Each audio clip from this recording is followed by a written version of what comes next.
Hello, guys, and we have some news for you today. First of all, Vechain is pumping once again, and it's been outperforming expectations, up over 100% from its low of this year. Why is that? Well, I can only think of two reasons, and they're kind of like past reasons. But one reason is because they did get that patent for transaction processing about a month ago, and I think that's still helping them. And if you've noticed, ever since they've gotten that patent for transaction processing, they have been outperforming the market. Now, Bitcoin has gone up a lot then. I think from a month ago, it's roughly gone up. I think like from a month ago, it's roughly up like from 30, I think like 35 to like 42 or like 30 to 42 or something like that. Where VeChain is up basically from like 1.5 to 3.2. So it's very good based on that. But the other thing is recently, Tangem Wallet said it was going to integrate VeChain and they'll do it by January. So in about 2 or 3 weeks, probably right after the New Year's, VeChain is going to be available on Tangem Wallet. Obviously, Tangem has gained a lot of popularity these days because of the trouble that Ledger Nano has had. First with the supposed backdoor that wasn't really a backdoor this summer, and now because of the exploit with the Ledger Connect file. So based on those things, Tangem is getting more customers, and having VeChain might get more exposure to VeChain. And of course, you got to get the Coinbase listing in there. Yes, it's been a while since that Coinbase listing. No, there wasn't a giant blow up once it got listed, only about 20%, which went back down. But it's definitely been helping the pump this particular in this particular run. I think ever since it got that Coinbase thing, there's more liquidity, so more US people are willing to buy into VeChain. Yes, it kind of sucks that Uphold UK or not UK, like Uphold, I think Canada is going to delist VeChain, but that's much less play than the listing on Coinbase. So realistically, like VeChain's got those three things going for it: Coinbase listing, that patent approval, and of course Tangem integrating VeChain, all getting more exposure for VeChain. They are trying to build their ecosystem, but that is going kind of slow. Of course, Vitho has been pumping along with it. Some people think that Vitho is going to get past 2 or 3 cents. I personally don't think that, but who knows? People really like to speculate on the gas too, although there won't be any squeeze on the demand of gas over the supply because they're still generating way more than they actually use. But if you're wondering why VeChain is up, yeah, the Tangem stuff, the Coinbase stuff, and the patent all play into it. It's got a lot of noise behind it right now, and every time Bitcoin rises, it is rising more than Bitcoin right now. I think people in the United States might be paying attention to it now and buying the token because it's finally available on both Tangem and Coinbase. And of course, they're looking at what VeChain does industrially. Now, there's not many people holding the DeFi stuff, and I really hope that the DeFi ecosystem expands. People either come back to VExchange or go to another VeChain exchange.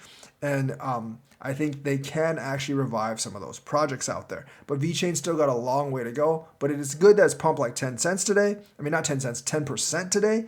And, we could end up the year above 4 cents, which would be really, really nice. Still a far cry from the 26 cents we had at the all-time high, but we've got plenty of time for that. And Bitcoin still has a ways to go before it gets to that point. So that's the reason for the VeChain rise. And now I'm going to talk about why I'm so bullish on all of crypto for 2024 and beyond. And it's not just because of the ETF.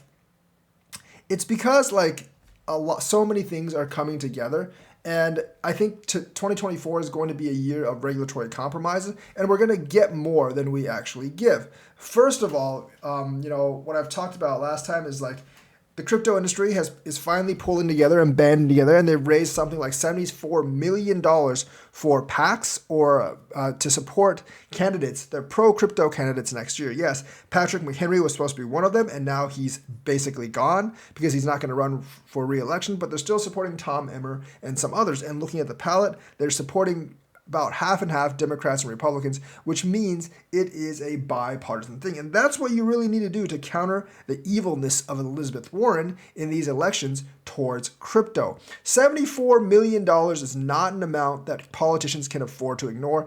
It rivals some of the amounts of money that the financial industry and the healthcare industry puts into lobbying each year. So now that we actually have similar amounts of resources, it won't be such a one-sided game. For Those of you that don't know, the financial industry does pour about $100 million per year into lobbying, and we've been able to raise that as the crypto industry within a couple of months. So we can match their spending one for one and stop having such huge anti-crypto influence, maybe from the banking sector or from other elements of the financial sector. I think some of the big funds like BlackRock, Fidelity, etc., would actually contribute to actually lobbying congressmen to actually vote their way. So, the more political action we take, the better. I know a lot of you don't want crypto to be political, but that's not realistic if we want friendly regulations for crypto. We got to play the game just like everyone else. And 2024 being an election year is a great way for us to make a splash.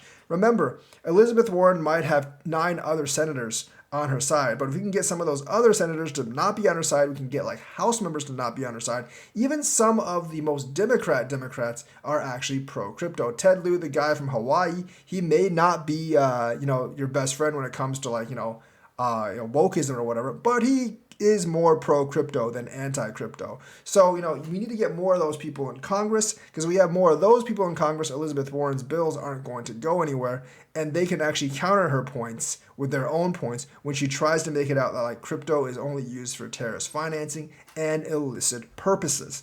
So Elizabeth Warren, the way to stop her is with other people in Congress. Make sure we have those pro-crypto congressmen, and not just pro-Bitcoin congressmen, pro-crypto congressmen, because it looks like Cynthia Loomis has kind of turned against the rest of crypto in favor of Bitcoin, and she might be trying to set things up for a big dip. But 2024, besides that, is also going to be the year of regulatory compromises, because the SEC is resting not one, but 2 black eyes from both Grayscale and Coinbase. They've denied Coinbase on their rulemaking, but Coinbase has actually appealed that, and it is likely that the SEC will lose again, and have to make new rules for cryptocurrency. They're going to drag it out as much as possible, but I do not actually think it will work out for them. And the CFTC has settled with Binance, but it was more of a win for the CFTC because that settlement was so much money. Binance was forced to pay $2.3 billion a day to settle the accounts with the CFTC. But, the CFTC doesn't seem to be as heavy-handed as the SEC. At least their cases don't get as much mention. And I think they're going to be a little bit more hands-off than the SEC. Gensler and co. are facing a very hard time, including an insurrection from within the commission itself by Hester Pierce and one other commissioner. So, they're losing these lawsuits. They had to drop the lawsuit against Garlinghouse and Larson. And, these Grayscale lawsuits and everything else, they've been forced to take another look at. So they're not actually doing very well on the legal end. So based on that, I do think the authorities and the governments and the agencies, they will have to make a compromise that's more favorable to crypto than it actually has been. Warren isn't really going to be able to shield them because she can't really shield them against the courts, and her laws and bills are not going to pass because they just don't garner the support. So the lawmakers are going to have to compromise with the crypto industry, stop fighting it so much, and because of that, I do think 2024 will be much better regulatory-wise than 2023. And of course, we have helium news. And basically, they're facing a couple of problems, and they're cracking down on mobile token farmers. They've seen many signups, with some a bit more suspicious than others. Many, I think people are signing up multiple times. Of course, the price of mobile token is surging, and plenty of suspicious accounts, according to Helium Mobile, which on Monday tweaked the rules governing its sell plans, rewards, payouts. Now, I've said this about Helium. I'm not really sure, how many people actually use their service rather than just trying to sign up for the rewards, because they actually need people to use their service more. And a year ago, we reviewed how Helium has spent millions of dollars in VC money and only generates a couple $1,000s a month. I'm not sure if that's true or not. It might have changed since they moved to Solana, because Solana is a lot faster and more efficient than Ethereum.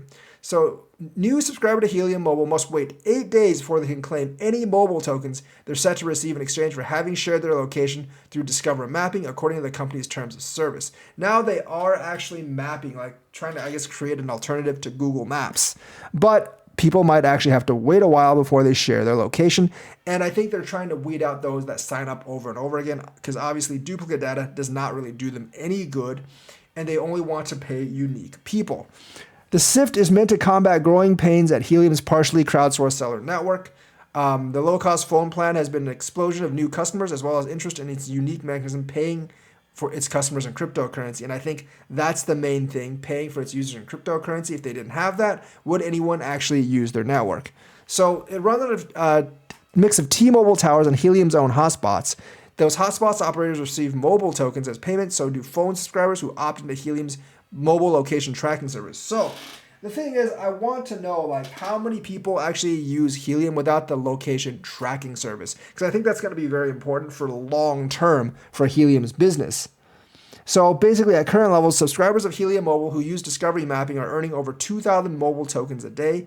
That's enough to cover the cost of Helium Mobile's $20 monthly subscription in just 2 days. So essentially, like, it's about $10 a day. So this company might be paying like something like $300 a month to do this, which I don't know if it's actually sustainable.